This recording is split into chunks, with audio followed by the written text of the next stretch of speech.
ప్రార్థించే పెదాల కంటే సహాయం చేసే చేతులు మిన్న అని చెప్పినట్లు మనకు ఆపత్కాలంలో ఎవరైనా సాయం చేస్తే దేవుడిలా వచ్చి ఆదుకున్నారని అంటాం.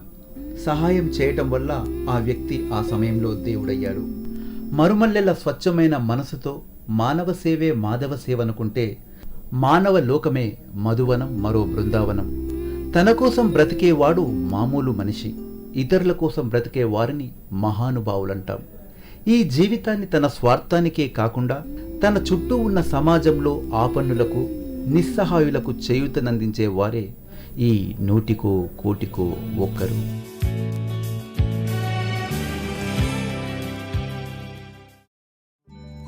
రోడ్డు మీద అనాథ పిల్లలను చూసి అయ్యో పాపమని జాలిపడతాం, కానీ పట్టించుకోం. తన కోసం, తన స్వలాభం కోసం ప్రతి క్షణం తపిస్తూ పెద్ద పెద్ద చదువులు చదివి గొప్పవాడైతే చాలని తమ పిల్లల కోసం అహర్నిశలు పరితపిస్తున్న ఈనాటి సమాజంలో నేటి ఈ బాలల్నే రేపటి భావి భారత పౌరులుగా అందించాలని అనాథ పిల్లల కోసం ప్రతి క్షణం పాటుపడుతున్న సీతాఫల్ మండి మేడిబావి కాలనీలోని రెయిన్బో అమల వేదిక ఫౌండేషన్ ఈ వారం నూటికో కోటికో ఒక్కరు.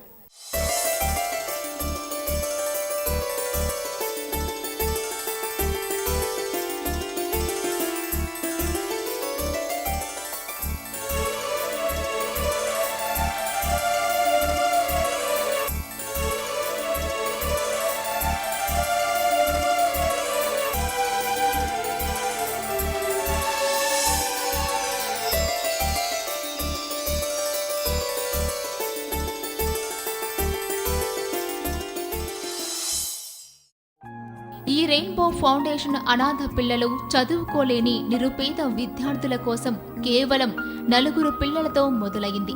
అలా మొదలైన ఈ రెయిన్బో ఫౌండేషన్ ఇప్పటి వరకు ఎందరినో చేరదీసి ఈ చిన్నారులకు బంగారు భవిష్యత్తును అందిస్తోంది.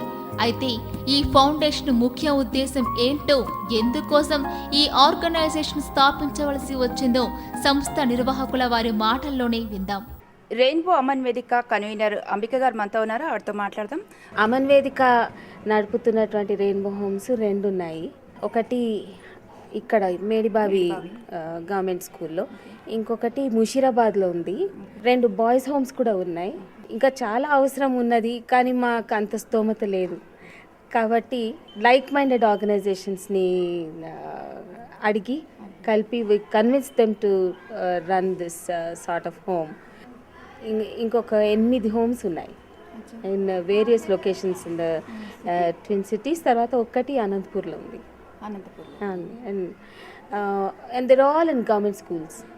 అంటే unused spaces, disuse spaces, vacant బిల్డింగ్స్లో ఉన్నటువంటి స్కూల్ బిల్డింగ్స్లో స్పేసెస్లో ఈ హోమ్స్ పెట్టాం. తర్వాత ఆ స్కూల్లోనే వాళ్ళు స్కూల్ క్లాసెస్ అటెండ్ అవుతారు, మెయిన్ స్ట్రీమ్ అవుతారు. So it is an advantage. School ఒకటేమో స్కూల్ స్ట్రెంగ్త్ ఇంప్రూవ్ అవుతుంది, బిల్డింగ్స్ మంచి కండిషన్లో ఉంటాయి, మెయింటైన్ అవుతాయి. తర్వాత and children are off the streets, educate అవుతారు. So everyone wins. Government స్కూల్స్కి అటాచ్డ్గానే ఉంటాయి. Yes, they'll be all put in government schools. Private schools నుంచి ఆఫర్స్ వస్తున్నాయి, కానీ we prefer to put them in government schools because we'd like the strength in the schools to be improved. అందుకని రకరకాల కారణాల వల్ల అవుట్ ఆఫ్ స్కూల్ ఉంటారు. Child labour కానీ, లేకపోతే ఇండ్ల నుంచి పారిపోయి కానీ, బెగ్గింగ్లో ఉండి, ఇట్లాంటి రకరకాల కారణాల నుంచి. సో వాళ్ళు education they have to be put in school. అయితే ఏజ్ గ్యాప్ ఉంటుంది కదా, చాలా కాలం స్కూల్లో లేకుండా ఉంటే ఏజ్ గ్యాప్ ఉంటుంది. సో దానికి ఆ బ్రిడ్జ్ దట్ ఏజ్ గ్యాప్, ఈ బ్రిడ్జ్ కోర్స్లో వీళ్ళ పిల్లల్ని 10 months they have to be put in this bridge course, maximum 10 months. అంతలోపు వాళ్ళు రెడీ అయిపోతే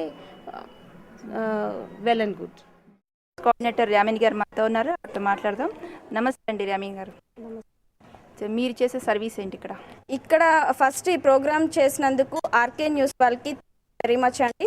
తర్వాత ఈ పిల్లల్ని మేము హోమ్స్, చదువు అట్లనే కాకుండా సమాజానికి ఉపయోగపడే విధంగా పెంచాలి అనే ఒక ప్రిన్సిపల్తో మేము చేస్తూ ఉన్నాము. మీరు ఇంత సర్వీస్ చేస్తున్నారు కదా, మీ ఫ్యామిలీ సపోర్ట్ ఎలా ఉంది మీకు?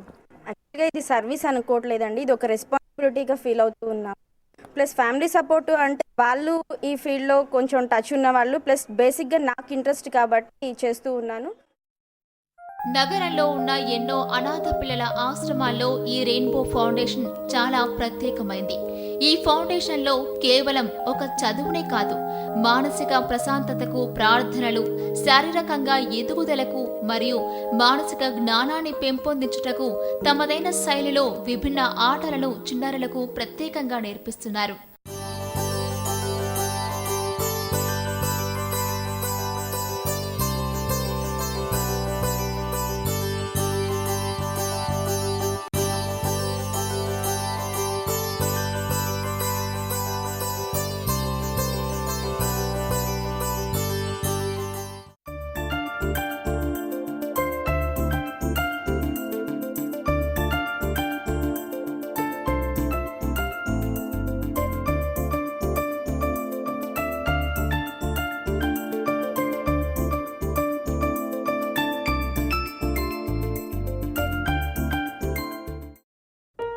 ఈ రెయిన్బో ఫౌండేషన్ వారు కులమత భేదం లేకుండా మన దేశ సంస్కృతిని, మానవత్వాన్ని, సేవా తత్వాలపై అవగాహన కల్పించడమే కాదు, పసితనం నుంచే చిన్నారులకు అలవర్చితే మెరుగైన సమాజం ఏర్పడుతోందని అంటున్న ఈ సంస్థ నిర్వాహకుల వారి మాటల్లోనే విందాం.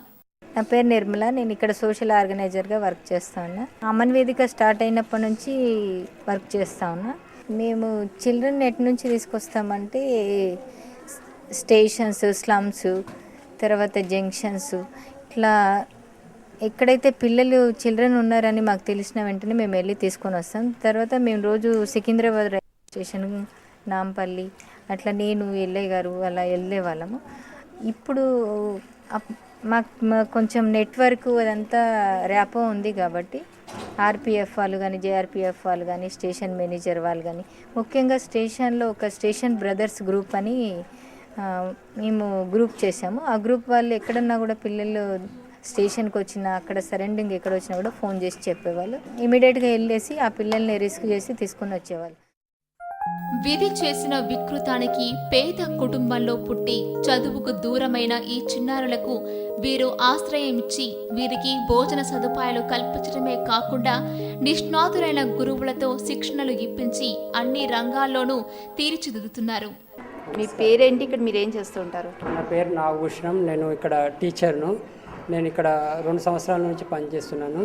మా దగ్గర దాదాపుగా అందరూ పిల్లలు డ్రాప్అవుట్స్ అయిన పిల్లలు, ప్లస్ బడి మానేసే పిల్లలు, ఇంటి దగ్గర ఖాళీగా ఉన్న పిల్లలు, చదవలేక ఇంటి దగ్గరనే ఉండి ఎవరు అది పట్టించుకోకుండా ఉండడంతో ఆ పిల్లల్ని మేము తీసుకొస్తుంటాం. ఇక్కడ అలాంటి పిల్లలు ఉంటుంటారు. అయితే ఆ పిల్లలు రాందడివే ఇక్కడ చాలా డిస్టర్బ్గా ఉంటారు. డ్రాప్అవుట్ ఉండి స్కూల్కి వెళ్ళినా కానీ మర్చిపోయి ఉంటారు.